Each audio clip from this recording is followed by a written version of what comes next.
ইয়া রাসূলুল্লাহ ইয়া হাবিবাল্লাহ ইয়া রাসূলুল্লাহ ইয়া হাবিবাল্লাহ আমি ধন্য গো রাসূল আপনাকে পেয়ে আমি ধন্য গো রাসূল আপনাকে পেয়ে আমি আরো বেশি ধন্য আপনার উম্মত হয়ে জোরে বলবে না ও প্যান্ট ফেটে যাবে আরো জোরে বলো ইয়া রাসূলুল্লাহ ইয়া হাবিবাল্লাহ ইয়া রাসূলুল্লাহ ইয়া হাবিবাল্লাহ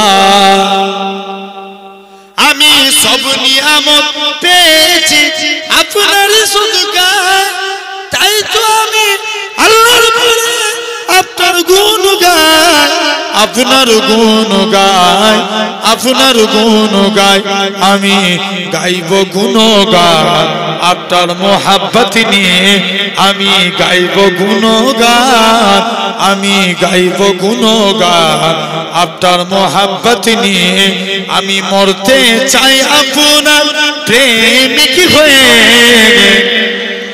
ইয়া রাসূলুল্লাহ ইয়া হাবিবাল্লাহ ইয়া রাসূলুল্লাহ ইয়া হাবিবাল্লাহ নিদান কালে করবে যখন নফসি নফসি দয়ার নবী কাঁদবে মোরা কেমনে বাঁচি কেমনে বাঁচি কেমনে বাঁচি মোরা শ্রেষ্ঠ নবীর উম্মত হতে পেরেছি মোরা শ্রেষ্ঠ নবী মোরা শ্রেষ্ঠ নবীর উম্মত হতে পেরেছি যাহার দিকে সব নবীরা রইবে তাকিয়ে আমি ধন্য গো রাসূল আপনাকে পেয়ে আল্লাহুম্মা চাঁদ বলে আমি নই তুমি নবী সুন্দর ফুল বলে সুবাসিত নবীজির অন্তর ছোট বলবে না আরেকটু চিল্লে বলো চাঁদ বলে আমি নই তুমি নবী সুন্দর ফুল বলে সুবাসিত নবীজির অন্তর তারাদের দল বলে তুমি সেরা সরবে মেঘ বলে জল হয়ে প্রিয় তুমি গরবে মানুষের কাছে তুমি রহমের বন্দর চাঁদ বলে আমি নই তুমি নবী সুন্দর ফুল বলে সুবাসিত নবীজির অন্তর রোদ বলে খুশি মনে তুমি নবী শান্তি শেষ করে দিলে ছিল যত ভ্রান্তি রাত বলে নূর ছিল নবীজির দৃষ্টিতে দিন বলে তুমি সেরা মাবুদের সৃষ্টিতে আলোময় করো তুমি পৃথিবীর অন্তর চাঁদ বলে আমি নই তুমি নবী সুন্দর ফুল বলে সুবাসিত নবীজির অন্তর জোরে বলবে না আর একটু জোরে হয় না তোমরা যারা বসো না একটু ওইখানটায় বসো দাঁড়িয়ে আছি কেন চুপ করে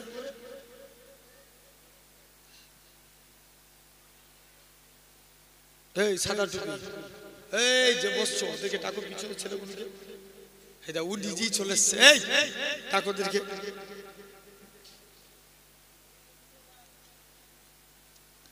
চাঁদ বলে আমি নই তুমি নবী সুন্দর ফুল বলে সুবাসিত নবীজির অন্তর আরবের পথ বলে তুমি ছিলে মুক্তি বয়ে দিলে ধরণীতে বায়ুটা স্বস্তি মদিনার বাতাসেরা এসে বলে বাংলায় আকাশের সুকুনামে প্রতিদিন রোজায় ভরে যায় সাকিনাতে মদিনার প্রান্তর জোরে বলবে না চুপ করো তো জোরে বলো আরো জোরে বলো এই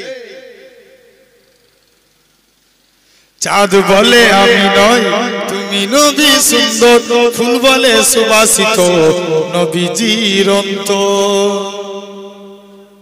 জোরে বললেন না প্যান্ডেল ফেটে যাবে দাঁড়াও তোমরা চুপ করো জোরে বলো সুবহানাল্লাহ একসঙ্গে সবাই বলো সুবহানাল্লাহ নারে তাকবীর দরুদ শরীফ আল্লাহুম্মা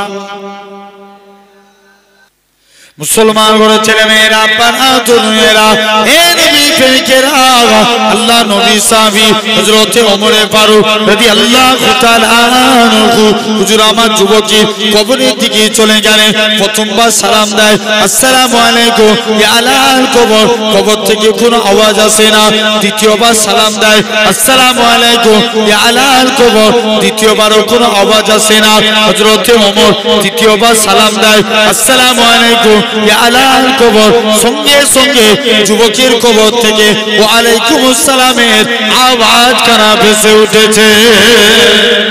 আল্লাহ নবী সাহাবী হযরত ওমর বলে, ও বাবা যুবক, বলো তো দেখি, দুনিয়ার জমিনে বাপ ছেলের অঙ্গীকার ভঙ্গ করতে পারে, ছেলে বাপের অঙ্গীকার ভঙ্গ করতে পারে, স্বামী স্ত্রীর অঙ্গীকার ভঙ্গ করতে পারে, স্ত্রী স্বামীর অঙ্গীকার ভঙ্গ করতে পারে, আমার আল্লাহ কি তোমার অঙ্গীকার ভঙ্গ করবে কিনা?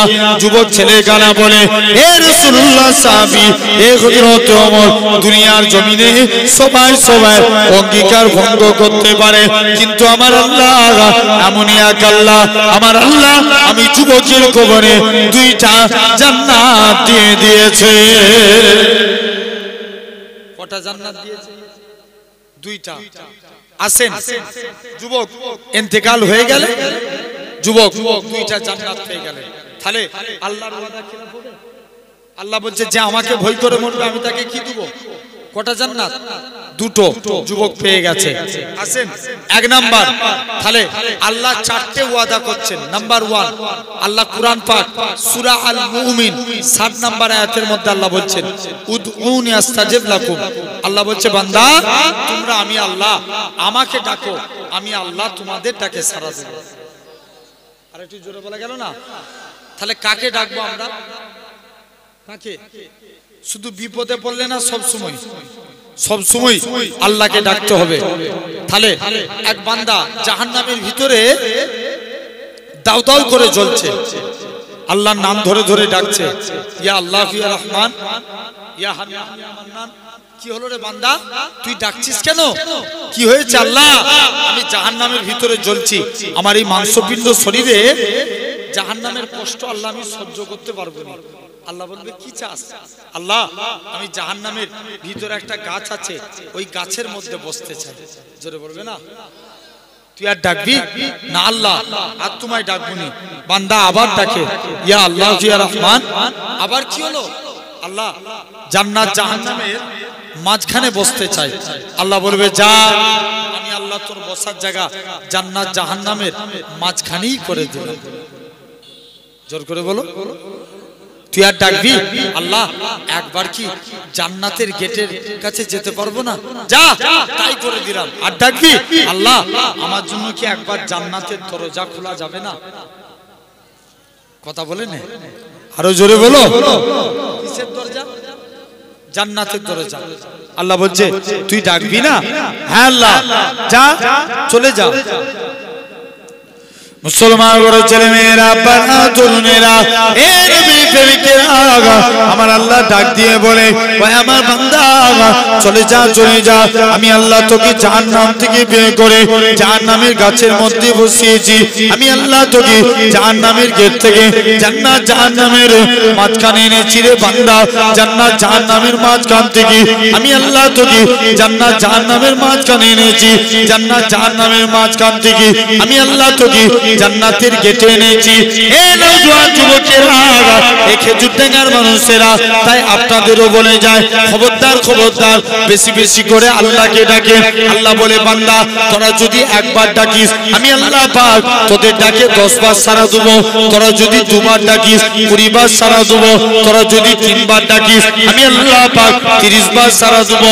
এরা খুব পাবে বান্দারে, তোরা যদি 10 বার ডাকিস 100 বার সাড়া দেবো।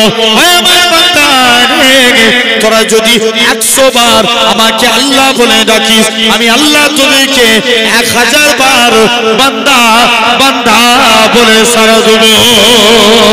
আরো জোরে বলে মুসলমান করে ছেলে মেয়েরা বাবা তরুণেরা আমার আল্লাহ জানিয়ে দেয় ওই আমার বান্দা আমি আল্লাহ তোকে জাহান্নাম থেকে বের করে জাহান্নামের গাছে বসিয়েছি জাহান্নামের গাছ থেকে আমি আল্লাহ তোকে জান্নাত জাহান্নামের মাঝখানে এনেছি জান্নাত জাহান্নামের মাঝখান থেকে আমি আল্লাহ তোকে জান্নাতের গেটে এনেছি জান্নাতের গেট থেকে আমি আল্লাহ তোর জন্য জান্নাতের দরজা খুলে দিয়েছি আর আমি আল্লাহ কি পারি না তোর জীবনের পাখার পাখার গুনাহটাকে আমি আল্লাহ কি ক্ষমা করতে পারি না ওই আমার বান্দা রে চলে যা আমি আল্লাহ তোর জীবনে পাখার পাখার গুনাহটাকে ক্ষমা করে দি আমি আল্লাহ তোকে আমার রহমতের দয়ার জান্নাত দিয়ে দিলাম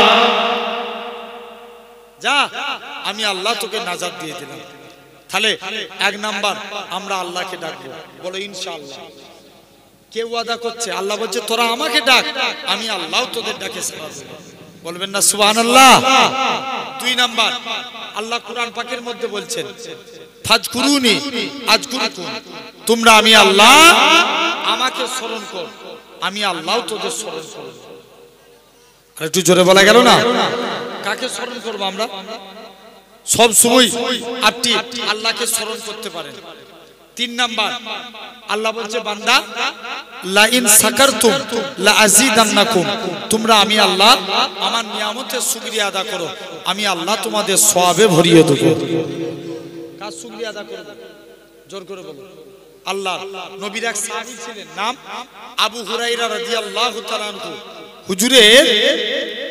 হুজুর একদিন আল্লাহর নবীর সামনে এক পেয়ালা দুধ হাদিয়া এসেছে কি হাদিয়া এসেছে দুধ আবু হুরায়রা বলছে হুজুর এই দুধটা আমি খেলি আল্লাহর নবী বলছে আবু হুরায়রা তুমি এই এত দুধ একা খাবে যে রাসূলুল্লাহ যাও তোমার সাহাবাদের ডেকে নিয়ে এসো সাহাবা ভাইদের ডেকে নিয়ে এসেছে শত শত সাহাবী নবী দুধের মধ্যে বিসমিল্লাহ বলে ফুঁক দিলেন আবু হুরায়রা বন্টন করেন 100 সাহাবী খেয়েও বেঁচে গেল আবু হুরায়রা বলে আমি একটুখানি পান করলাম আল্লাহর কসম আমার শরীরের ক্ষুধাটাকে আল্লাহ নিবারণ করিয়ে দিলেন ও দেখেন নবীর এক সাহাবী ছিলেন যিনার নাম ছিল আব্দুর রহমান বিন আউফ যিনি ছিলেন 10 জন জান্নাতীর একজন কজনের জোর করে বলো না 10 জনা একজন নবীর কাছে এসেছে নবীর আদর্শ দেখলেন ঈমানের কালেমা পড়ে মুসলমান হয়ে গেল আর একটু জোরে বলা গেল না মুসলমান হয়েছে মক্কার কাফেররা জুলুম করে সাহাবাদের উপর অত্যাচার কম করেছিল না বেশি জোর করে বলো অনেক বেশি না এত অত্যাচার করেছিল জিন্দা জিন্দা সাহাবাগুলোকে খাজুর গাছের চাটায়ের মধ্যে গুড়িয়ে আগুন লাগিয়ে দিত যাও কলেমা ছাড়বে না সাহাবারা আল্লাহর কসম জান চলে যায় তথাপিও কলেমা ছাড়বে না নবীর এক সাহাবী ছিলেন যিনার নাম ইসলাম গ্রহণের পূর্বে যিনার নাম ছিল আব্দুল উজ্জা আব্দুল উজ্জা উজ্জা মানে একটা দেবতা উজ্জা মানে দেবতা ওইসব আবু জেহেলরা দেবতা মানতো না লাত উজ্জা ওবল এই উজ্জা একটা দেবতার নাম আর আব্দুল মানে গোলাম মানে কর্মচারী তাহলে কুল মিলা কি হলো দেবতার গোলাম কার গোলাম ইসলাম গ্রহণের পূর্বে নাম কি ছিল দেবতার গোলাম ইসলাম গ্রহণের পরে নবী নাম রাখলেন আব্দুল্লাহ কি নাম রাখলেন আব্দুল্লাহ চাচার কাছে লালন পালন হয়েছে ভাই আমরা যদি কারোর আন্ডারে কাজ করি তার মুখের উপরে কথা বলতে পারবো চাচার কাছে লালন পালন হয়েছে চাচা বলছে ভাতিজা শুনলাম নাকি তুমি নবীর হাতে হাত দিয়ে কলেমা পড়েছো কেমন ঈমানি পাওয়ার দেখেন চাচা আকাশে সূর্য ওঠা যেমন সত্য কথা আল্লাহর কসম নবীর হাতে হাত দিয়ে কলেমা পড়েছি এটাও সত্য আর একটু জোরে বল চাচা বলছে যা তুই চলে যা তোকে আমি অনেক সম্পত্তি দিয়েছি চাচা সম্পত্তির গরম দেখাচ্ছেন নিয়ে এলেন সম্পত্তি চাচা বলছে যা সম্পত্তি নিয়ে এলেন সম্পত্তি ফিরিয়ে দিয়েছে বাবা তুমি যে পরনাই কাপড়টা পরে আছো এটাও তো আমার টাকা। চাচা এই কাজ করবেন না, দরকার হয় পরে ডবল দিয়ে দেবো। না বাবা তুমি চলে যাও, পরনা কাপড়টাও খুলে নিলেন। তুমি যে লজ্জাস্থান ঢেকে আছো এটাও তো আমার টাকা। চাচা এই কাজ করবেন না। মুসলমান বড় ছেলে মেয়েরা, বাবা তরুণেরা, এর প্রেমিকেরা, আল্লাহ নবী সাহাবী হযরত আব্দুল্লাহ রাদিয়াল্লাহু তাআলা আনহু হুজুর আমার হুজুরের পরনার কাপড়খানা খুলে নিলেন, লুঙ্গিখানা খুলে নিলেন, দৌড়ে দৌড়ে দৌড়ে নিজের মায়ের কাছে যায়। ও জনম দুঃখী মা, মা গো ইসলাম মানার জন্য মক্কার কাফের আমাকে বস্ত্রহীন করে দিয়েছে। ইসলাম মানার জন্য মক্কার কাফের না মা তুমি আমার দিকে তাকাবে না মা, ও জনম দুঃখী মা তুমি আমার দিকে তাকাবে না। মায়ের কাছে, মা গো তোমার কাছে যদি একটা চাদর থাকে আমি আব্দুল্লাহ আমাকে দান করো।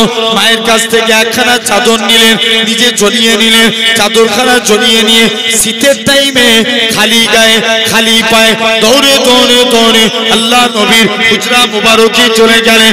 আল্লাহ নবীকে যে সালাম খানা দিতে লাগে, আসসালাতু ওয়াসসালামু আলাইকা ইয়া রাসূলুল্লাহ হাবিবাল্লাহ, আসসালাতু ওয়াসসালামু আলাইকা ইয়া রাসূলুল্লাহ হাবিবাল্লাহ।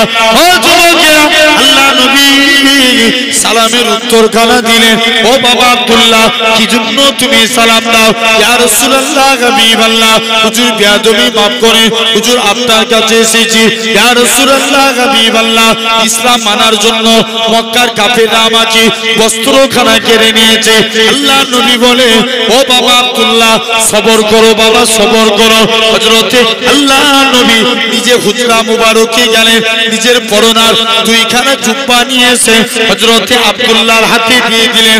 হযরতে আব্দুল্লাহ নবী পাকের জুব্বাখানা হাতে নিয়ে ঝরঝর করে কাঁদে, আল্লাহ পাক আমি কত বড় সৌভাগ্যবান, আমি কত বড় সৌভাগ্যবান, কেননা দুনিয়ার জমিনে মক্কার কাফেররা আমার গায়ে দিয়ে বস্ত্র কেড়ে নিয়েছে, কিন্তু আজকের দিনে আমি আব্দুল্লাহ হাবিবুল্লাহ পরনার বস্ত্র পেয়ে গেছি। যুবকেরা, আল্লাহ নবী সাহাবী হযরতে আব্দুল্লাহ ঝরঝর করে কাঁদে, ইয়া রাসূলুল্লাহ হাবিবাল্লাহ, হুজুর আপনি আমার জন্য দোয়া করুন আমি যেন শহীদ হয়ে মরতে পারি। আল্লাহ নবী বলে, ও বাবা আব্দুল্লাহ ঠিক আছে বাবা দোয়া চাইবো। হযরতে আল্লাহ নবী দোয়া চায়, আল্লাহ পাক তুমি আমার আব্দুল্লাহকে, আব্দুল্লাহর রক্ত কাফেরদের জন্য আমি নবী হারাম করে দিলাম। হযরতে আব্দুল্লাহ ঝরঝর করে কাঁদে, ইয়া রাসূলুল্লাহ হাবিবাল্লাহ, ইয়া রাসূলুল্লাহ হাবিবাল্লাহ, হুজুর আমি দোয়া চাই এক, আপনি চাইেন এক, এর কারণটা কি? আল্লাহ নবী বলে, ও বাবা আব্দুল্লাহ তুমি যদি এমনিও মারা যাও আমার আল্লাহ তোমাকে শহীদি মরণ নসিব করাবে। কোন আব্দুল্লাহর কথা বলি? ও খেজুর ডাঙ্গার মানুষেরা, যে আব্দুল্লাহ জোরে জোরে কুরআন পড়তেন, আল্লাহ নবী সাহাবীরা আল্লাহ নবী দরবারে এসে নালিশ করে, ইয়া রাসূলুল্লাহ হাবিবাল্লাহ, ইয়া রাসূলুল্লাহ হাবিবাল্লাহ, হুজুর বেয়াদবি maaf করেন, হুজুর গুস্তাখি maaf করেন, আমি আব্দুল্লাহ আজকের দিনেতে আপনার কাছে এসেছি, ইয়া রাসূলুল্লাহ হাবিবাল্লাহ, হুজুর গুস্তাখি maaf করেন, কেননা শুনে রেখে দাও ও বাবা সাহাবীরা, আমার আব্দুল্লাহ জোরে জোরে কুরআন পড়ে তো ঠিক হয়েছে, কেননা আমার আব্দুল্লাহ দুনিয়া বেঁচে ইসলামকে কবুল করেছে বাবা। ও যুবকেরা, কোন আব্দুল্লাহর কথা বলি? কিছুদিন পরে আল্লাহ নবীর দরবারে খবর আসলো, ইয়া রাসূলুল্লাহ হাবিবাল্লাহ, ইয়া রাসূলুল্লাহ হাবিবাল্লাহ, হযরতে আব্দুল্লাহ আজকের দিনেতে হযরতে আব্দুল্লাহ কুরআন পড়া আমাদের বড্ডা জোরে লাগে। আল্লাহ নবী বলে তাকে তোমরা নিষেধ করো না। আল্লাহ নবী দোয়া চায়, আল্লাহ পাক আমার আব্দুল্লাহকে তুমি ভালো করে দাও। 3 দিন পরে খবর আসলো, আল্লাহ নবী সাহাবী হযরতে আব্দুল্লাহ রাদিয়াল্লাহু তাআলা আনহু হুজুর আমার ইন্তেকাল হয়ে গেছে। আল্লাহ নবী দৌড়ে দৌড়ে চলে গেলেন, নবী আমার দৌড়ে দৌড়ে গিয়ে চুপ করে আল্লাহ নবী সাহাবীরা কবর খনন করে, হযরতে আব্দুল্লাহ কবর খনন করা হয়ে গেল। হযরতে আব্দুল্লাহ ঝরঝর করে এরকম ভাবে আল্লাহ নবী আব্দুল্লাহর কবরে নেমে গেলেন। নবী আমার ডাক দেয়, ও আমার বন্ধু আবু বকর তুমি আমার ডান দিকে নেমে যাও, ও আমার বন্ধু বন্ধু ওমর তুমি আমার বাম দিকে নেমে যাও। উপর দিকে এক সাহাবী ছিলেন যিনার নাম ছিল হযরত আবু সাঈদ খুদরি, ঝরঝর করে কাঁদে, এ রাসূলুল্লাহ সাহাবী, এ হযরত আব্দুল্লাহ, তুমি কত বড় সৌভাগ্যবান, কেননা আজকের দিনে তোমার কবরে হাবিবুল্লাহ দাঁড়িয়ে আছে। কে দাঁড়িয়ে আছে? জোর করে বলো।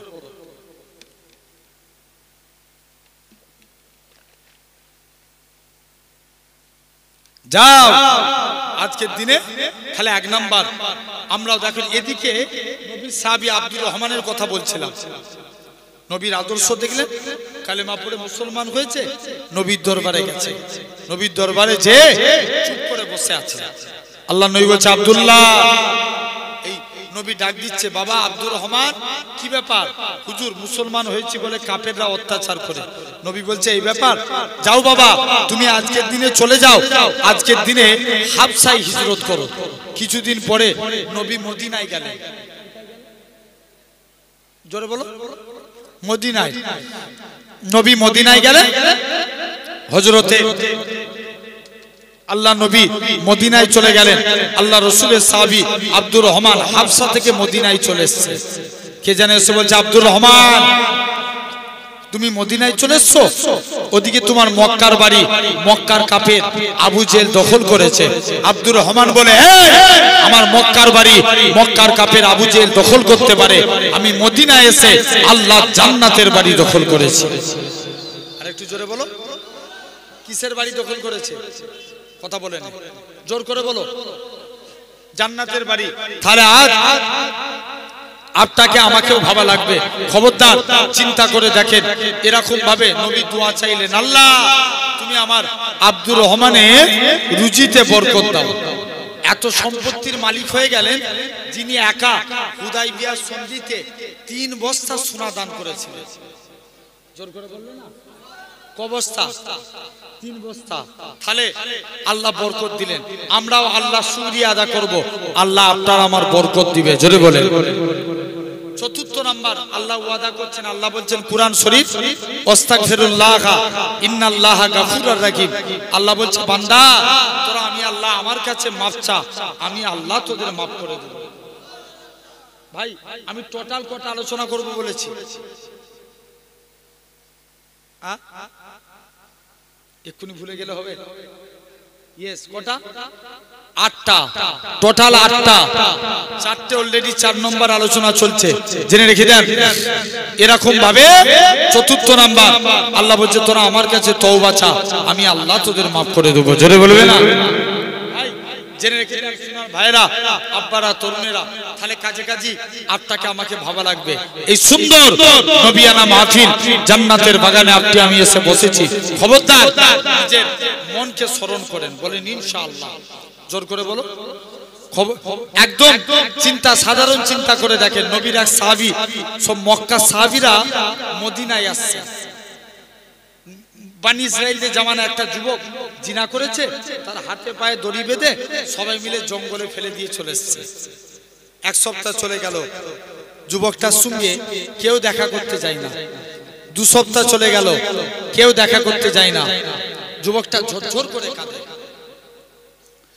মুসলমান বড় ছেলে মেয়েরা, আব্বারা, তরুণেরা, মানুষেরা, যুবক ছেলে কারা ঝরঝর করে কাঁদে, আল্লাহর কাছে ফরিয়াদ করে, আল্লাহ পাক আমি আমার যে আত্মীয় স্বজন, আমার বন্ধু বান্ধবের পাল্লায় পড়ে আমি অন্যায় কাজ করেছি, আজকের দিনে আমার বন্ধুরাও আমার কাছে আসলো না, আমি যে এরকম ভাবে আমার আত্মীয় স্বজন কেউ আমার পাশে এসে দাঁড়ালো না, আল্লাহ এখন একমাত্র আপনি ভরসা।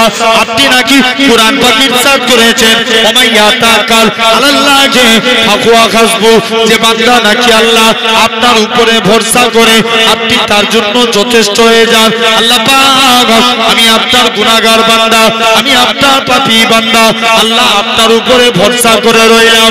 ও যুবকেরা, ও মুরব্বি বাপেরা, এরা এরকম ভাবে বান্দাখানা তওবা করে আল্লাহ তাকে maaf করে দেয় যুবকটা ইন্তেকাল হয়ে যায় আমার আল্লাহ পাক মুসা নবীকে ডাক দিয়ে বলে ইয়া আমার কালিমুল্লাহ ইয়া আমার নবী মুসা অমুক জায়গায় জঙ্গলে চলে যাও আমার একটা বন্ধু শুয়ে আছে তার জানাজা খানা পড়বে যাও নবী মুসা বনি ইসরাইলদের লোকেদের নিয়ে যুবক ছেলেটাকে সাথে করে নিয়ে আস্তে আস্তে করে যুবক ছেলেটাকে জঙ্গলের দিকে নিয়ে চলে গেলেন ও যুবকেরা আল্লাহ পাকের ওলি হযরতে নবী মুসা এরা খুব ভাবে আস্তে আস্তে করে জঙ্গলের দিকে নিয়ে চলে গেলেন হযরতে নবী মুসা বলে কি ব্যাপার বলো আল্লাহ পাকের নবী হযরতে মুসা আলাইহিস সালাম বলে চলো চলো আল্লাহ আপনি বলেন ইনাকি আপনার বন্ধু আর বনি ইসরাইলদের লোক বলে ইনাকি জিনাকারী আমার আল্লাহ ডাক দিয়ে বলে ইয়া আমার কালিমুল্লাহ ইয়া আমার নবী মুসা আমি আল্লাহ পাক তার এতটুকু কথা কি আমি আল্লাহ কবুল করে নিয়েছি আমি আল্লাহ পাক তার তওবা কি কবুল করে নিয়ে আমি আল্লাহ পাক অবশ্যই সে জিনা করেছিল কিন্তু আমি আল্লাহ তার তওবা কি কবুল করে নিয়ে আমি আল্লাহ তার জীবনের পাখার পাখার গুনাহটাকে আমি আল্লাহ ক্ষমা করে দিয়েছি তাহলে maaf করার মালিক কে জোরে বলো আল্লাহ তাহলে আমরাও আল্লাহর কাছে maaf চাইবো বলেন ইনশাআল্লাহ